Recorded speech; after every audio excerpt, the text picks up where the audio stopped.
آقا سید عالم صلی اللہ تعالی علیہ وسلم مسجد نبوی میں تشریف فرما ہے. صحابہ کی محفل بھی جمی ہوئی ہے. نماز کے بعد یوں ہی باتیں کرنے کے لیے بیٹھے ہوئے تھے. مشورہ رائے مشورہ چل رہا ہے. دین کی تبلیغ بھی ہو رہی ہے.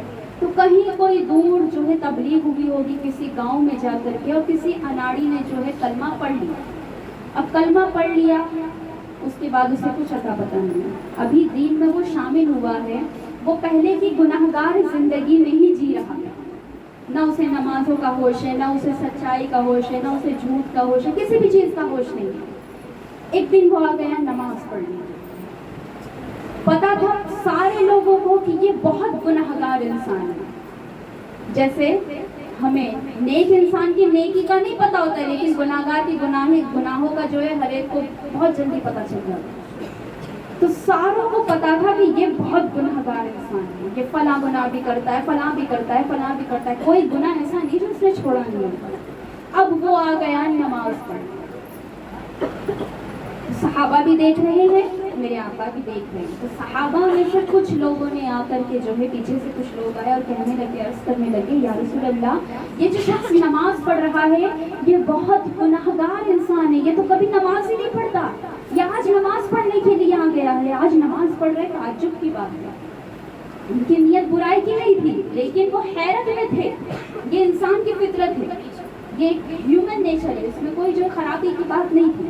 ہاں جب برائی پر کر آ جائے, مذاق اڑانے لگے, تانے دینے لگے, تب وہ برائی کرتی. تو صحابہ جو ہے وہ تعجب میں پڑ گئے کہ یا رسول اللہ, یہ تو کبھی نماز ہی نہیں پڑھتا, آج نماز پڑھنے کے لیے آ گیا ہے. تو میرے آقا نے پھر سمجھایا کہ لوگوں سنو, نماز کا نور بڑا ہے اور اس کے گناہوں کی تپش کم ہے. نماز کا نور یقیناً اگر یہ اسی طریقے سے نماز پڑھتا رہا, آتا رہا, تو ایک دن نماز کی نورانیت اس کے گناہوں کو اس سے پیچھا چھڑا دے گی اور یہ گناہوں کو چھوڑ دے گا. سمجھ میں آیا؟ بات یہ ہے سمجھانے کی کہ اگر کوئی گناہگار انسان دین کی طرف آتا ہے تو پھر اسے تنگ نہ کرے, پھر اسے پریشان نہ کرے, پھر اسے تانے پشنے نہ دے.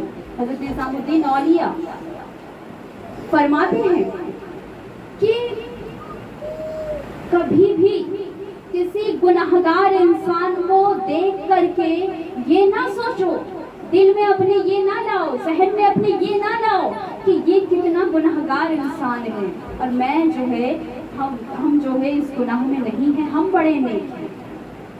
یہ چیز انسان کے ذہن میں نہیں آنی چاہیے. حالانکہ یہ آ جاتی ہے, اگر کوئی شرابی آ جائے, اگر کوئی جو ہے جواری آ جائے, اگر کوئی بڑا سود خور ہمارے آس پاس سے گزرنے لگے تو ہم سوچنے لگتے ہیں کہ یہ بڑا گناہگار ہے, اور کہیں نہ کہیں شیطان یہ ڈالنے کی کوشش کر رہا ہوتا ہے کہ تم نیک ہو, یہ برا ہے.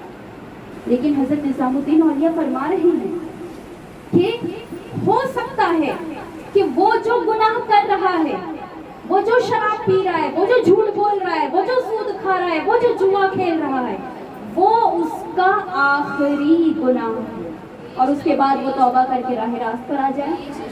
اور ہو سکتا ہے جس نماز پر, جس تقوی پر, جس حج پر, جس زکات پر تم ناز کر رہے ہو, یہ تمہاری آخری نیکی ہو. اس کے بعد تم بہک جاؤ اور تم گناہوں کی طرف چلے جاؤ. اس لیے کبھی بھی کسی گناہگار کو دیکھ کر دلوں میں نفرت لانے کی ضرورت نہیں ہے. آج جو ہم سے غلطی ہو رہی ہے وہ یہی ہوتی ہے. ارے جب گناہگاروں سے ہی ہم نفرت کریں گے, گناہوں سے نفرت کرنے کو کہا گیا, گناہگاروں سے نہیں, تو انہیں سمجھائے گا کون, انہیں تبلیغ کون کرے گا, انہیں راہ راست پر کون لائے گا. ارے جب ہم جائیں گے, انہیں سمجھائیں گے کہ بھئی جھوٹ بولنے کا گناہ یہ ہے, نماز چھوڑنے کا گناہ یہ ہے, جب بات کریں گے, جب سمجھائیں گے, محبت ہوگی, تبھی تو پھر راہ راست پر لایا جا سکتا ہے. تو یہ چیز سمجھنے والی ہے کہ ہم اپنے دلوں کے اندر ہمارے آقا کے اخلاق کو لے کر آئیں. جس اخلاق کے ساتھ میں انہوں نے دین کی تبلیغ کی ہے, اسی اخلاق کو آج ہمیں بھی اپنانے کی ضرورت ہے.